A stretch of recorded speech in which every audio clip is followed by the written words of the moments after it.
Dr. Molly Lupo, welcome to the show. Oh my gosh, thank you so much for having me. My absolute pleasure. I'm really excited to talk about all things weight management, weight loss, and whatever else we are going to get into. But I'd love to hear from you to start off with. What's the main thing you are excited for the listener to learn today? Oh gosh, okay. The main thing I'm excited for the listeners to hear about today, I think, uh, this is, I can never just pick one. I'm going to pick two. Can I pick two? Sure, of course. Okay. So the first thing would be focusing on nutrition quality and um, focusing just on like the abundance of foods instead of like the restriction that comes in weight loss. And I know that there has to be, some sort of like calorie deficit for us to lose weight, but I don't like to think in that term because I think it gets too much in people's heads. And then the other piece I would just say is women come to me all the time, and part of what I think makes weight loss challenging and hard for busy moms, women, etc., working women is it does require some forethought in how you prep your food, when you prep your food, when you're going to find the time. And so, and I have struggled with it myself. And I read a book by Dr. Cassie Holmes, who it's all about time and how we spend it and just how we're prioritizing it. So I would also love for the listener to just understand how to actually do a time audit and then how to craft their week to week in a way where they're prioritizing the things that matter. And what I see as one thing that's like really helpful for women in weight loss is if someone is losing weight, they're doing really well. They're usually also saying the thing that's helped me a lot is having prepped food on hand. And so we have to like sort of craft the time in of like when are we going to look at our grocery lists, what we have, and what we're going to be shopping for and making a plan for it. I think those are going to be some really valuable things to talk about, so I'm excited. And I'd love Yeah. to hear how you got into what you're doing today. Oh gosh, it's such a long and windy road, but I basically I started as a nurse. I worked in oncology for a few years. I then went and did my master's. I became a nurse practitioner. I actually stayed in oncology. And after I had our third baby, we needed a shift. We needed a change. It was in the middle of COVID. And I started my own practice doing more nutrition and lifestyle medicine.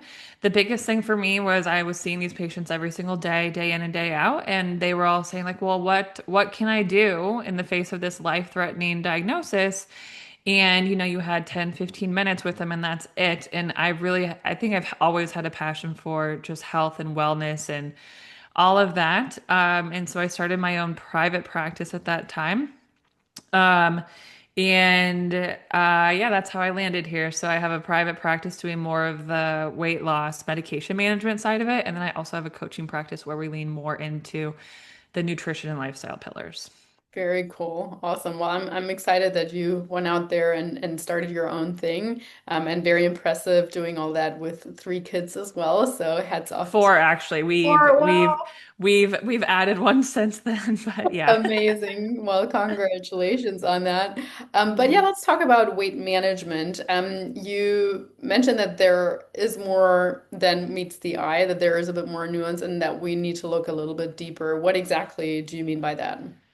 Oh, yeah. I mean, weight management is so nuanced and complicated. And I think the thing that people don't understand is yes, it is about calories in and calories out and creating sort of a small sustainable deficit for weight loss. But I think what the other piece that no one talks about is the biology of it. And so if you have gained and if you have lost weight over the years, multiple times, those hunger hormones, your ghrelin, ghrelin is your growling hormone. That's when your stomach growls, tells you that you're hungry. So that actually sort of becomes dysregulated, and your leptin, how satisfied you are, that also becomes dysregulated. And so the moment that someone goes into a caloric deficit, you have to remember that the brain and body do not actually want to lose weight. They're sort of fighting against you to get back to that set point because your brain has not evolved to know you're not being chased by the cheetah. I wish we had a better metaphor, but we don't. It's what we all use. And so literally your brain and body think you're sort of in this fight or flight state, and they're trying to preserve and hold on to any energy or calories you are giving it. And that is why people plateau in weight loss because the body has adapted to those calories to preserve all the energy it possibly can to go fight the cheetah. And so I think what people don't realize is that when you go into any sort of caloric deficit, those hunger hormones go up, you're hungrier, and those the leptin, your more satiating hormones go down. And so and the drive the drive of hunger and wanting to eat is very strong. And so some people might be able to sort of handle that nutrition, lifestyle, optimizing their protein, their fiber, balancing these things throughout the day, getting enough sleep. There's so many things. But for other folks, like that's where the weight management medications can be really helpful because they're going to sort of help turn down that hunger noise for them or the food noise you hear people talk about. And what sort of role does food quality play within that? Oh, I think food quality is huge and our food environment is huge. We have, at every corner now that you go to, right, there's a fast food option, there's a gas station. The quick and easy grabs are not always the most nutrient dense options, right? And if you're tired and if you're stressed, like your body and brain are craving those quick energy hits. And so having your environment prepped, so that's where I'm like kind of obsessed with like having food on hand that is prepped, that sort of aligns with your goals and where you want to go. I think it makes a huge difference. I think it is challenging for those who are like, well, I don't like to cook. And it's like, well, do you not like to cook? Or is it just that we need to hone in on a few techniques that could help you? But I think food quality is huge when we look at, the classic American diet, at least we know that Americans, there's a statistic that like 90% don't get enough fruits and vegetables. And so we absolutely need to be adding those in. And people get, sort of real confused about all the rules that are out there and all the influencers and all of that. But the nutrition quality, I think, is huge for helping with that hunger and satiety. Yeah, I would agree, especially, I mean, whether that be through fiber or whether it literally is connected with the micronutrients that we're consuming. Hmm. But even just like learning to prepare the food yourself. I mean, in the preparation process, we're sort of priming our body for the digestion as well. And like Hmm. the whole gut bile starts coming in and everything else. So if you're just going through the drive-through, you're missing out on a crucial part of the digestive process and therefore also the satiation process. So I really like what you said about being prepared and even if it seems quote unquote unsexy having to pre-plan Yeah. meals or so. But I think there is a lot of ways around that. It doesn't mean that we need to eat 10 of the same meals in a row. We can kind of play mix and match, or we can add Yeah. different seasonings to mix things up. But yeah, tell us about your strategy because you have a specific strategy that you teach your clients to kind of carve out the time to prep. What is it like, and what do you call it? Yeah. So again, this isn't my work. It's Dr. Cassie Holmes' work, and she has a book called Happier Hour that's really good. But I mean, I basically was like this version, right? Like I have 4 kids. I work 4 days a week. And I was feeling just the strain of like I could just do I could putz around the house all day doing things and the list would never end. And so I read her book, and sort of the long and short of it is for about 7 to 10 days, you do a time audit. So every 30 minutes, you're writing down what you do. But the part that takes it a step further is you write down what you do in those 30-minute increments, and then you rate how happy it made you, 0 to 10. And I just could very quickly see like there was some things that were just like ranking super high up there for me. And at the end of those 10 days or however long you want to go, you pick those top 3 or top 5 things. Okay. And those are going to be the ones that you actually schedule in first. And for me, when I went to craft that, so one thing that like popped out to me was like, oh, I am in such a good mood when we have food on hand and prepped because I don't have to then worry about it or go grab takeout quick, you know. I also was in a really good mood when the laundry got done. Or, you know, I'm kind of I've like realized like a lot of things where my priorities lie is in like trying to keep our house clean, keeping the fridge organized, keeping food on hand, pleasure like reading or downtime baking. I really like that stuff too.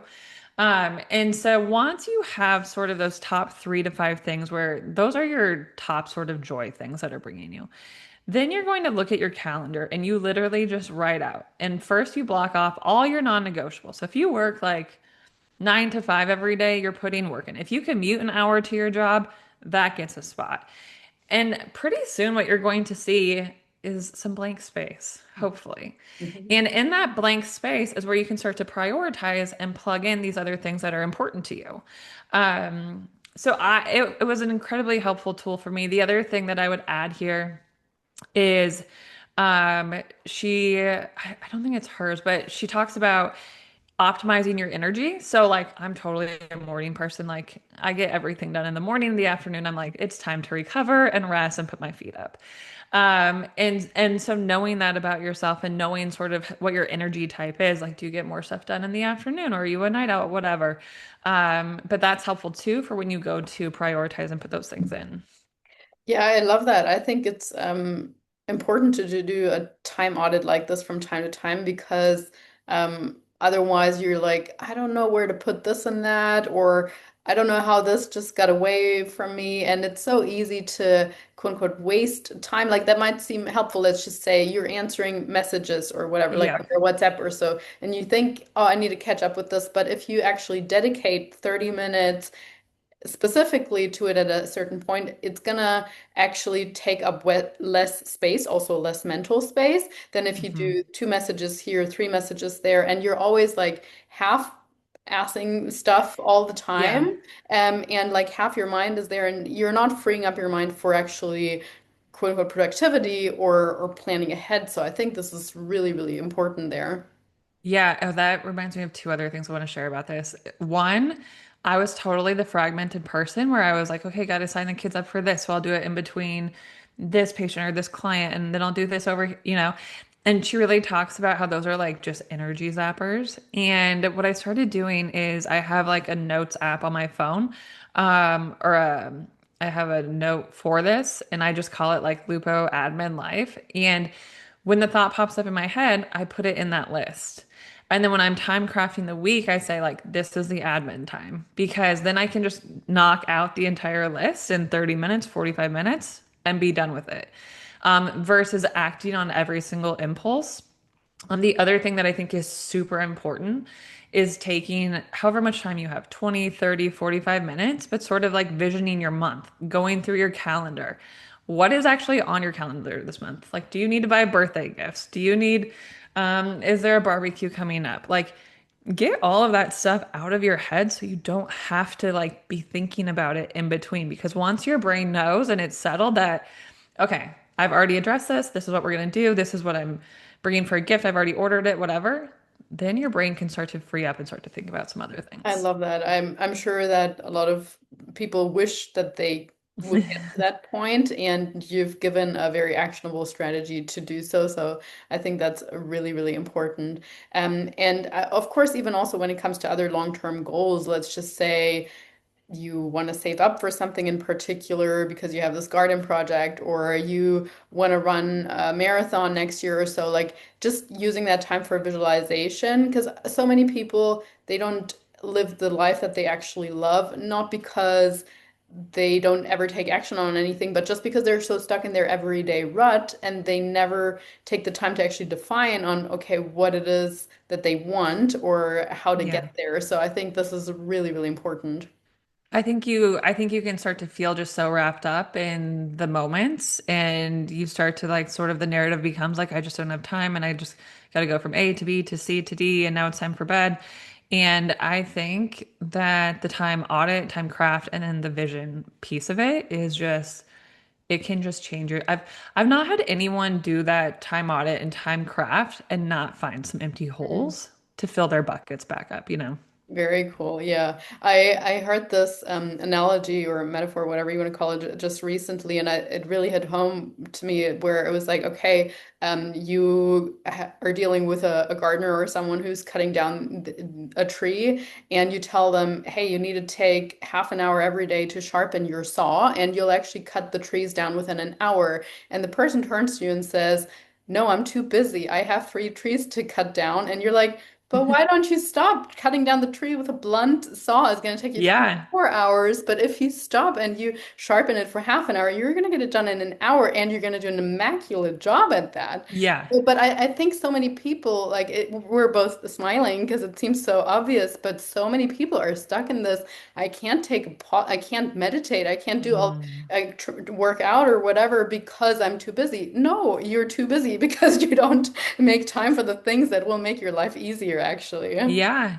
And I think, the other piece of it is like the happiness piece of it. Like when you start prioritizing, those top 3 to 5 things, the other part of your life, or the other parts of your life are going to get easier because you're already like that mood, that energy is going to shift to the next project that you have or the next thing that you have to do, you know? Very true. Yeah, I want to go back to the point of weight management or weight loss in general. And I'd love for you to talk a little bit about body composition versus weight alone. So, why is it important that we pay more attention to body composition rather than just weight loss?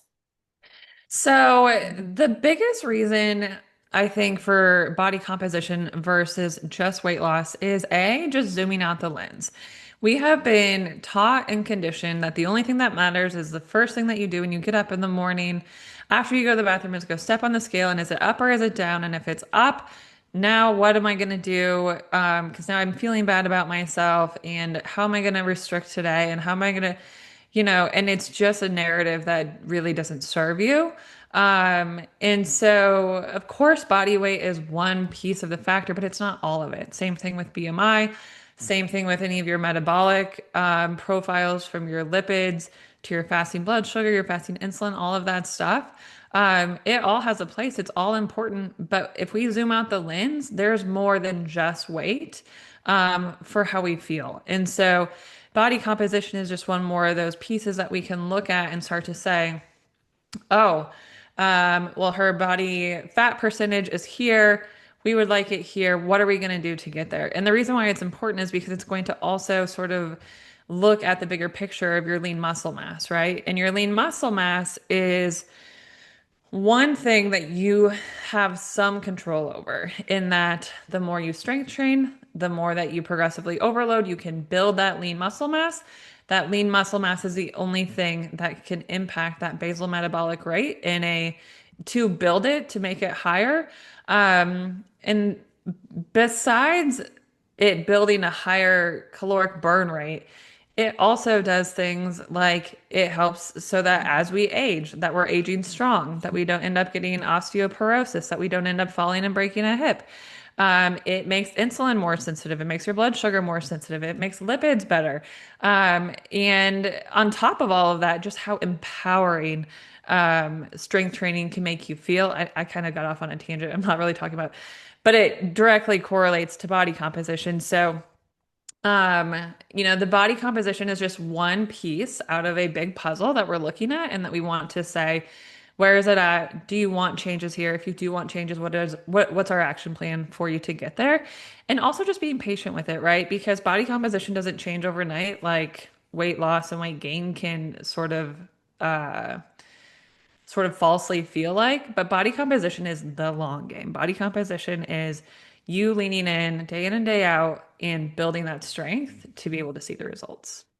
I love it. Yeah, I think unfortunately, if we're too scale focused, we're going down the wrong route because we are just leaning on things like cardio, which our body adapts to very quickly, and then you're hitting a plateau before you know it. You're just kind of creating like a weaker version of yourself, and people sometimes don't acknowledge that your weight can go up and your body fat percentage goes down at the same Hmm. time. So it's like if you're so focused on the scale, you're not even giving yourself the chance really to celebrate that because truly, like less body fat, more muscle mass, and a higher scale weight is better than lower Yeah. body weight and lower muscle mass, especially if we're looking at it long term. And unfortunately, you and I both know that we are losing muscle mass if we're not fighting to keep it as we age. And so you mentioned strength training being the main driver of that. I think that's really, really important, especially for women. And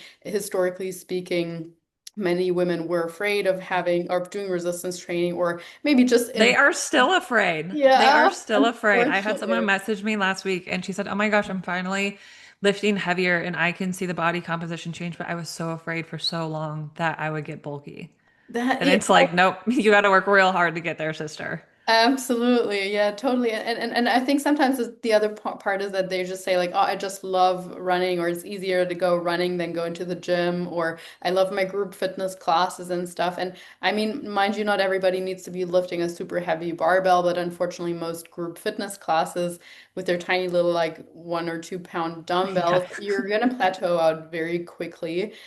So yeah, shifting that into like, hey, I actually want to like, how heavy are my groceries? You need to actually lift a little bit. If you have a grandchild at some point, do you want to be able to lift that child up? That child's probably going to be heavier than your 1 or 2 pound dumbbell. So, Oh you yeah. something comparable.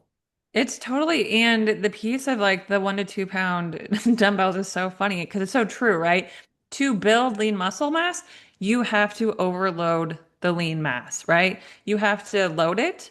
Those muscle fibers are going to tear. And in that repair is when they rebuild. When they rebuild, they can rebuild stronger.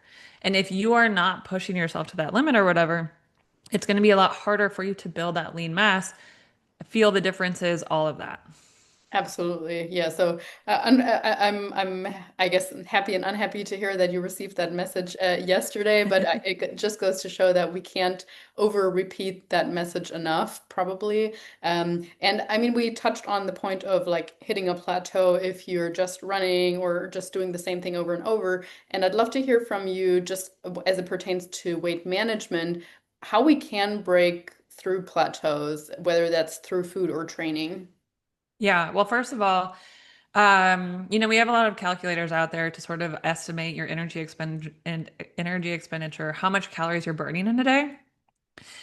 What I found with a lot of women, especially 40s and up, is you do these calculators, even the dietitian sort of the Harris Benedict equations, and their energy expenditure will say is 2,500, but they're coming to you eating 1,300 calories, 1,400 calories. So I actually stopped using calculators because um, I felt so kind of jarred by them because I can't convince you to go eat 2,500 calories if you're eating 1,400. You're never going to believe me, right?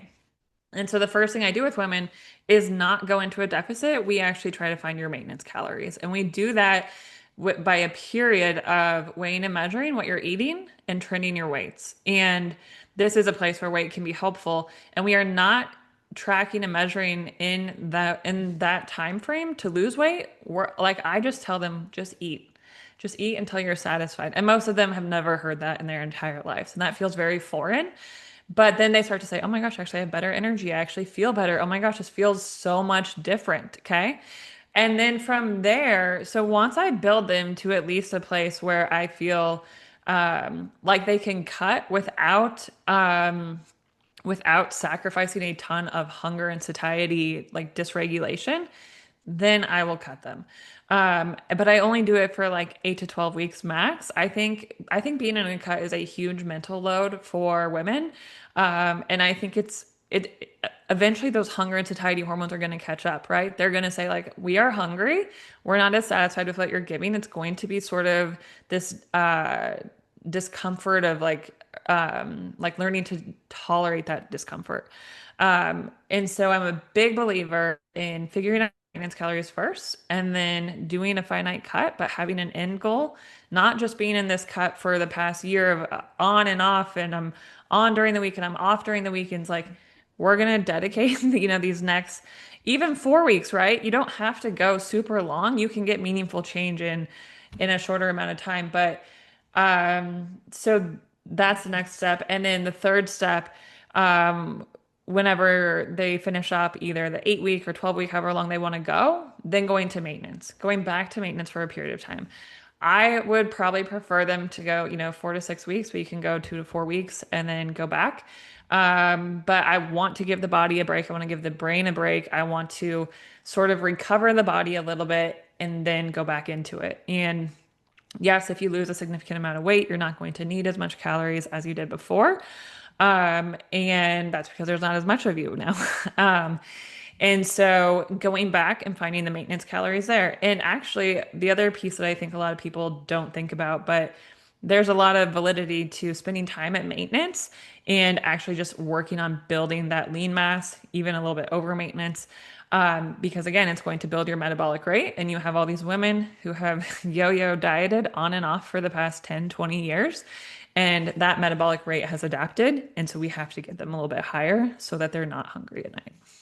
Oh wow, there are so many things. I know, I'm sorry. No, to talk about, honestly, I just absolutely love it, especially how you're highlighting the importance of practicing maintenance. And I specifically say practicing maintenance because I think most people underrate this phase in a periodization if they even think of weight in terms of a periodization. But as you say, exactly, most people either spend time losing weight or gaining weight. There is like that in between is the hardest for most, where we do want to spend the majority of our time in though. And that's why you do need to practice it and build that skill of like, okay, what is actually required for me just to simply stay here, to not yo-yo around, to feel energized, to build that muscle.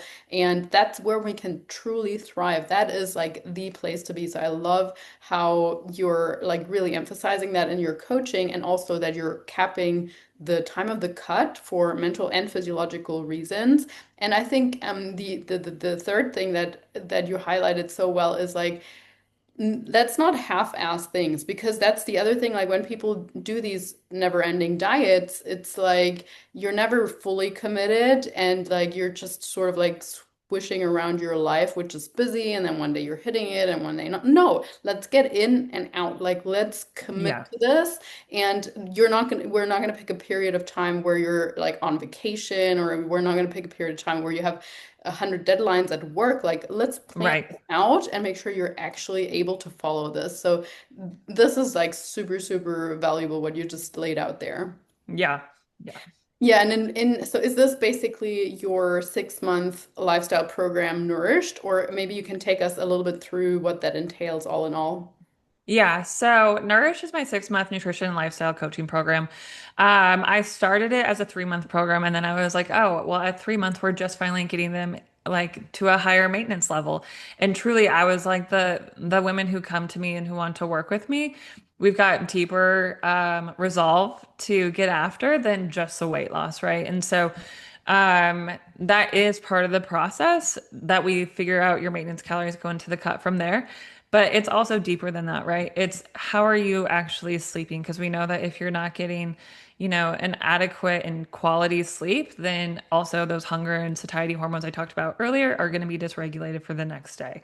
It's also talking about just like the stress and how are we handling it and how are we recovering. So, like, if stress eating is the go-to, like, how are we going to develop a new toolbox for you? Because when you're in that tunnel vision, the toolbox isn't going to be there unless you have like physically made it.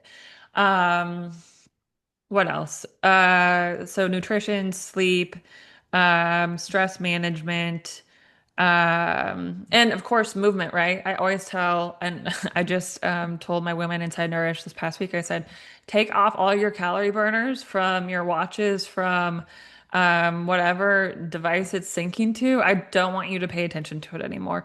I want you to move your body because it physically feels empowering and because it helps your brain. It helps anxiety, it helps depression, it helps your mood. Like nobody can take that away from you. No one feels horrible after they're done working out. They're always glad they did it, didn't want to go, glad they did it.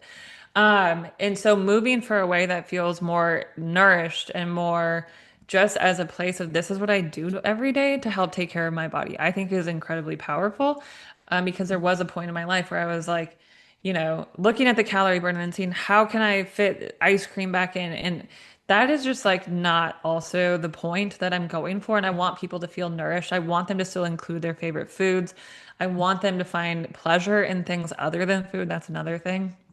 Um, but the movement piece of it, unless you're going, more than 60 minutes, I tell them like we don't really need to compensate for it. But if you are, going to be coming more into like an endurance thing, then yeah, we're gonna like map your intake to the outtake. But for now, can we just move in a way that feels really good to us?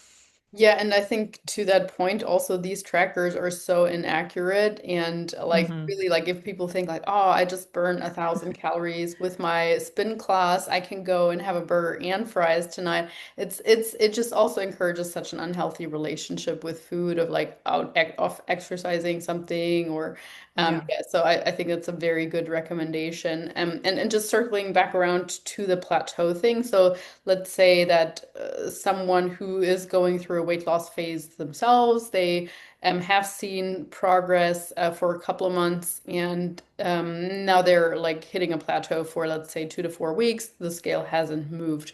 What do you recommend here to do? Usually, honestly, a break from the dieting because the mental energy and load that that takes, and that's just the mental side. It's not the physiology side of, having those hunger and satiety hormones sort of like wreak havoc and be screaming at you in the background, please eat. I'm hungry, And so if someone is hitting a plateau, I'm telling them, let's go back to maintenance. Let's just track for 2 weeks, not to diet. I want to see truly where maintenance is. And maybe it is at this lower rate. And so at that time, you get to decide, am I willing to cut further in order to get into a new calorie deficit? Or do I actually need a break? Do I need, 4 to 6 weeks or 6 to 12 weeks where I'm just doing these maintenance calories, practicing them, as you said, because they are harder than being in a deficit, and focusing on the strength training. Maybe you're focusing on steps. I mean, that is another thing that you can start to look at with plateaus is like, what kind of movement are you doing? Do we need to shake it up a little bit? Because again, it's like the body has adapted to what we're doing.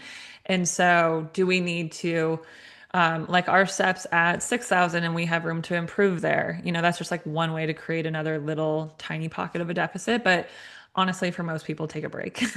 That's a good recommendation. I don't think it's talked about often enough. And so I guess circling back around to the beginning, we've spoken about like the importance of food prepping and so on. Um, do you have any specific tools or that you give your clients as well as to like how long it should take, how often, like once or twice a week, or what kind of foods do you make? Yeah, hit us with your recommendations. Yeah. So I think the hardest things, although now it's like a little bit easier with like grocery stores, they'll have like prepped proteins, but I think prepped protein on hand is huge. Um, and last summer we just got into this habit of we would just grill like 3 or 4 pounds of chicken at a time, so that we had it. And kind of like what you were talking about earlier, like we can mix and match, right? So I can make a chicken taco, I can make a bowl, I can make a salad. I can make a lot of things if I just have a few different ingredients prepped. And then so a couple of like little strategies or tools here is never just make enough for today. Make enough for 3 or 4 days.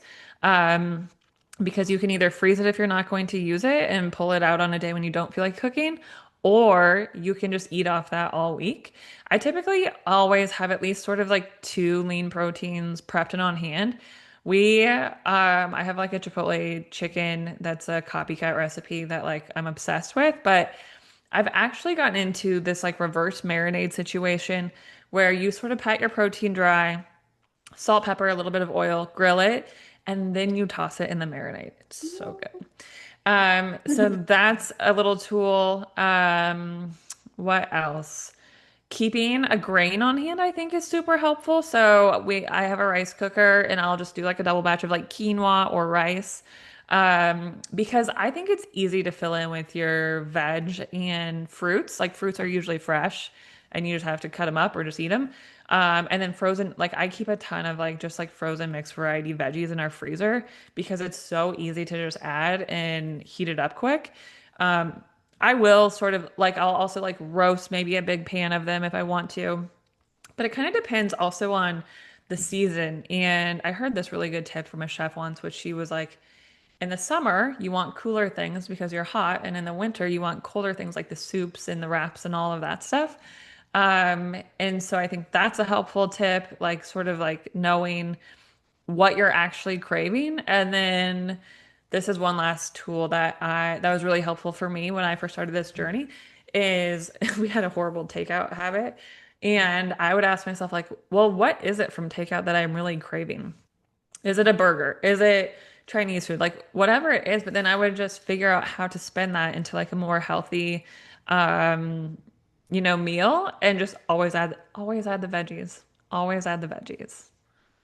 I love that last tip because it also makes sure or like kind of covers that you're actually really enjoying and looking forward to your meal. So, I mean, even with a burger, you could make that super easy and healthy at home. Like just get the patties and you could have it in a lettuce wrap, or have some somewhat healthier buns, or maybe just half a bun with that, or with Chinese, add some maybe sugar-free sweet and sour sauce and add the veggies in there. So some really practical t tools, or if all else fails, learn how to build that into your food budget. So to Yeah, exactly. for the week because on occasion that's not a bad thing either. So yeah. Yeah. And what about breakfast or snack options? Because that's often where I feel like people get stuck the most, and they're Yeah. like with really low protein into Yeah. the morning. I will tell you, I am not a big snacker. I would rather eat three bigger meals than to snack in between. That's been like sort of a game changer for me. Plus snacking for me kind of becomes a slippery slope. Like it's like, oh, I'll just have one handful of chips and then it's like two and then three. So I try to pad my meals a little bit heavier than the snacks. But for breakfast, I will say, okay, so today I made a Greek yogurt smoothie with frozen berries, flax, chia. I also saw this thing where they dipped the rim of their glass smoothie cup with Greek yogurt and then they put freeze-dried strawberries. Oh, that looks So cool. you felt like kind of fancy. I love like the culinary experience of like feeling like I'm doing something luxe. So I will do smoothies. I've also been on a huge veggie omelet kick lately. So I Oh, will just get like bell peppers, mushrooms, spinach, and I'll just chop them all up, put them in the containers, and then they're ready to just saute quick in the morning. Add some eggs to it, call it good. And then I'm a big oatmeal fan as well. So I'll go do like oatmeal with maybe like a Greek yogurt on this side or something like that. But I'm always just trying to pair protein, fiber, and getting a decent amount in at breakfast because I think breakfast sets you up for the whole day. yeah, and I like the smoothie tip here, like for busy people, because I mean that's not necessarily something you need to prep ahead. Like it's in probably 5 minutes, you can easily Yeah. whip that up, or if you really wanted to, you can prepare that the night before and then just blend it up in the morning for like a minute, Yep, you and can do the you're smoothie out packs the the night door. before. I will also say the Real Food Dietitians have a great blog for tons of like plant forward recipes there, and they have a really good like egg bake. So if you do have those busy mornings, make the egg bake on the weekend so you can just grab and go. And then I've also done a fair amount of like breakfast tacos or burritos that I just end up like freezing and just pulling out as I go.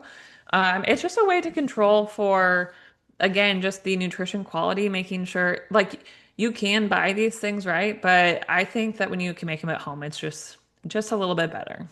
Absolutely. And even if restaurants have or display the caloric information, Oh yeah. the 17-year-old high school kid who's preparing your meal is not going to weigh out Yeah. exactly that teaspoon of oil that they're supposedly using for No their way. cooking. So Yeah. you're definitely erring more on the side of caution if you're preparing your own meals in a weight loss phase. Yeah, Molly, you've given us so many practical tools here, especially for food prep, for food quality. So I think we've absolutely achieved our objective for Oh, this good. today. I'd love to hear if you have one last recommendation as it pertains to like time crafting or just how to optimize your time for the listener. I think the biggest thing with the time craft is take the time to do the time audit because I think it's easy to feel like, oh, well, I know the things that I want to do. I think it's really eye-opening when you start to rate them for how happy or how not happy they made you. And I think it actually also opens up a conversation for whoever you're with or around your partner, whatever. If there are tasks on there that are like zeros for you, they might actually be your spouse or partner might not care about picking up that task for you, you know? And now all of a sudden, if that is happening, now you have another pocket of time that has opened for you.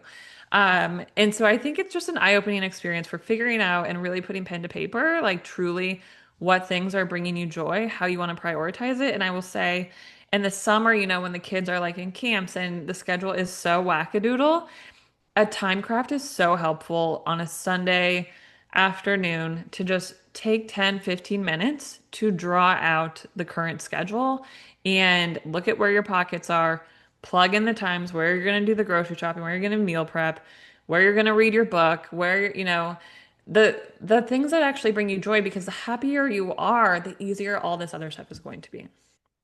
Love it. Absolutely. Molly, thank you so, so much for your time. I will make sure to put all your handles in the show notes, especially also the link to your Nourished 6-month lifestyle program. And yeah, just truly grateful for your time today.